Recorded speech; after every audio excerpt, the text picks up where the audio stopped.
3, 2, 1.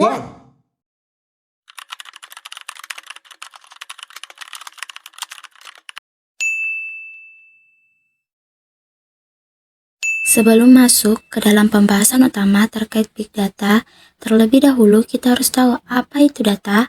Jadi, data adalah sekumpulan informasi yang terdiri dari beberapa fakta yang dapat berbentuk angka, kata-kata, atau simbol-simbol tertentu. Jadi, Big Data adalah aktivitas untuk mengumpulkan sejumlah besar data dari berbagai sumber untuk mengidentifikasi tren dan pola suatu data yang kemudian informasi itu akan digunakan oleh perusahaan atau siapapun. Apa saja karakteristik dari Big Data? Nah, di sini kita mengenal 3 istilah yaitu 3V. Yang pertama ada volume. Sebuah data dapat dikategorikan sebagai Big Data atau bukan, itu tergantung dari volume datanya. Yang kedua ada velocity.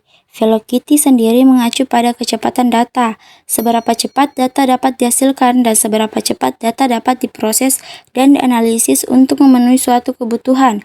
Variety dapat diartikan sebagai beragamnya jenis data yang dimiliki oleh Big Data. Biasanya, tipe data tradisional lebih terstruktur.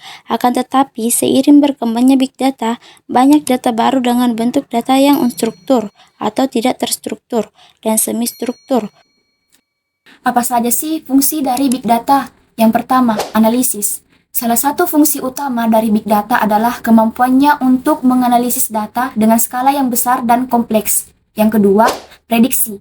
Big Data juga digunakan untuk memprediksi perilaku masa depan berdasarkan analisis dan historis. Dan yang terakhir, optimasi.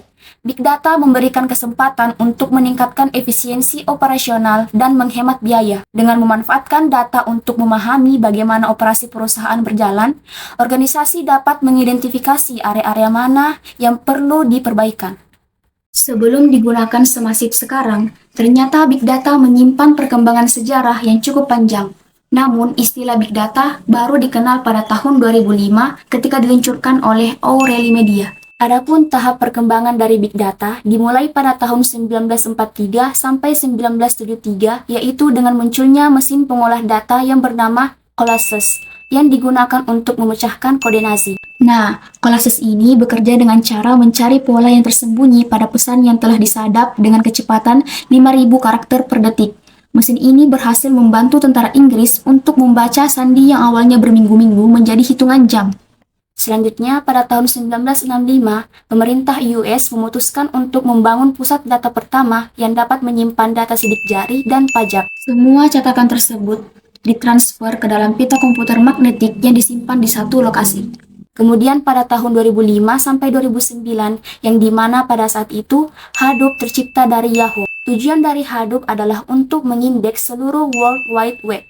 Dan yang terakhir, pada tahun 2010 sampai sekarang, di mana dari tahun ke tahun dunia semakin canggih akan internet sehingga konsep Big Data digunakan di banyak hal yang sudah tidak bisa dikelola dengan alat tradisional lagi. Bagaimana sih tahap kerja dari Big Data? Big Data jika dikelola dan dianalisis dengan baik dapat menghasilkan wawasan berharga yang membantu dalam pengambilan keputusan strategis dan pertumbuhan bisnis. Berikut beberapa langkah penerapan dari Big Data. Yang pertama, data mining. Tahap pertama adalah pengumpulan data dari berbagai sumber. Data ini dapat berasal dari transaksi bisnis, sensor, media sosial, perangkat Internet of Things, dan sumber-sumber lainnya. Yang kedua, data cleaning.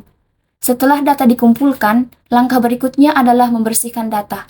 Tahapan ini merupakan tahapan yang sangat penting, karena data yang kotor atau tidak terstruktur dapat menghasilkan analisis yang tidak akurat.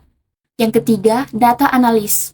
Setelah data dibersihkan, data ini harus disusun agar dapat dianalisis dengan efisien. Dan yang terakhir, data visualization. Data visualization adalah proses menyajikan data dengan cara visual yang menarik dan mudah dipahami.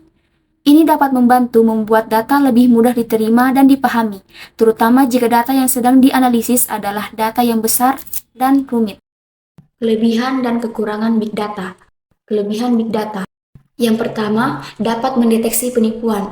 Seperti yang kita tahu bahwa kasus penipuan sangat sering terjadi. Bahkan saat ini, penipuan dapat dilakukan dengan cara digital yang biasa kita sebut dengan cybercrime atau kejahatan yang dilakukan secara online. Contohnya pencurian data, peretasan email, dan masih banyak lagi. Yang kedua, memberikan insight yang tepat. Setiap perusahaan pada umumnya memiliki database yang berisi big data yang berkaitan dengan perusahaan.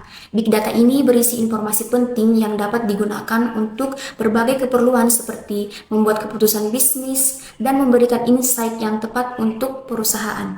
Yang ketiga, dapat mengembangkan produk lebih mudah. Pada perusahaan yang bergerak dalam bidang produksi suatu barang, mengembangkan produk adalah salah satu tujuan utamanya. Dengan mengembangkan produk lebih sesuai dan tepat sasaran, maka akan meningkatkan keuntungan dan profit bagi perusahaan. Kekurangan big data. Yang pertama, kualitas data dipertanyakan. Kita pasti tahu bahwa big data berasal dari berbagai sumber serta jenis yang berbeda-beda. Oleh karena itu, perlu dilakukan seleksi data agar hasil analisis data lebih akurat. Yang kedua, risiko keamanan. Setiap pekerjaan yang dilakukan, baik itu offline maupun online, pasti memiliki risiko tersendiri. Nah, big data ini identik dengan eksekusinya yang dilakukan secara digital dan pastilah memiliki risiko keamanan.